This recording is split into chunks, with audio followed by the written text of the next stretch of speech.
did I. IARESMART, and check it out. Got a new shirt for my birthday, but I also got this. Look at this thing. Look how cool this is. I got a holo projector now, so I got this little projection of the Death Star. It's pretty sweet. Anyway, so today's video, I'm going to be talking about something, kind of wholesome, a very heartwarming story to tell you. So, the Star Wars fanbase can be kind of, negative sometimes. So I really want to tell a more positive story. And today I'm going to tell you the story of R2-KT, the pink droid with the heart of gold.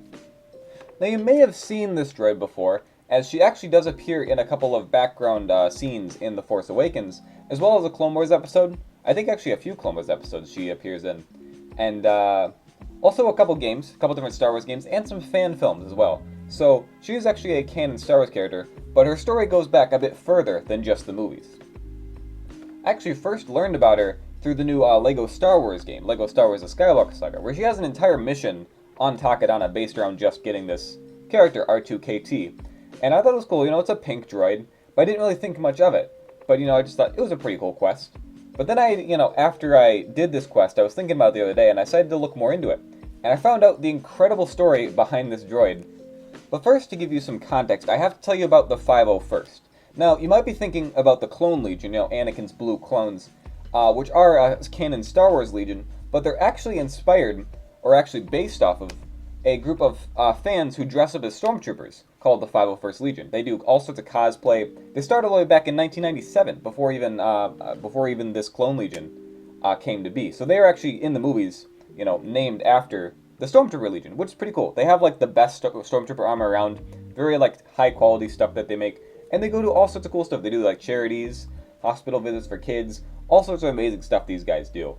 And they actually were called up, and they've been in episodes of The Mandalorian because they just needed a ton of Stormtroopers. And, they called them up, and that was really cool. So I could talk about the 501st all day, but specifically we're here to talk about its founder, Alvin Johnson. And in 2004, his daughter, Katie, was diagnosed with brain cancer. This is pretty sad. She actually did receive a get well soon message from George Lucas himself, which is pretty cool. But you see, Katie, like her father, was a big Star Wars fan, but she wished that she could have a droid to watch over her, like R2-D2 watched over Padme in Episode 2, Attack of the Clones. And then Jerry Green, who's the founder of the R2 Builders Club, which makes, actual, R2 units that can, drive around and, show up and do all sorts of cool stuff. It's another club, kind of like the 501st. Anyway, he heard about this and decided to make a custom pink droid just for Katie, and they named it R2-KT. And in only a matter of months, they managed to make this. So Katie had her own personal pink R2 droid, and it stayed with her until her final days. That is very sad, I will admit, but the story doesn't end there, because R2-KT would go on to do hospital visits for kids, all sorts of charity work, and eventually she would end up being in Star Wars, in Star Wars The Force Awakens, and also those Clone Wars episodes I mentioned. Dave Filoni heard about it and, animated R2-KT into a couple Clone Wars episodes. So it's pretty cool. So not only is this a canon Star Wars droid, but also just a real-life droid that they take around, and do all sorts of fun stuff with.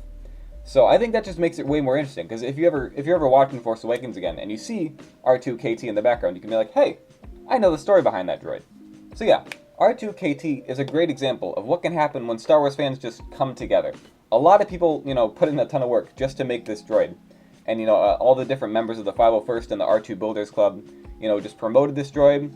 And so much great stuff has happened. So much charity work. And, even just, they got to be in Star Wars. That's amazing. So, R2-KT is it's just such a heartwarming story. And I really loved it. So I wanted to share it with you guys, because I didn't hear about it until recently. But, it's really just an amazing story. So I hope you enjoyed. And yeah, that's all I got for you today. See you guys.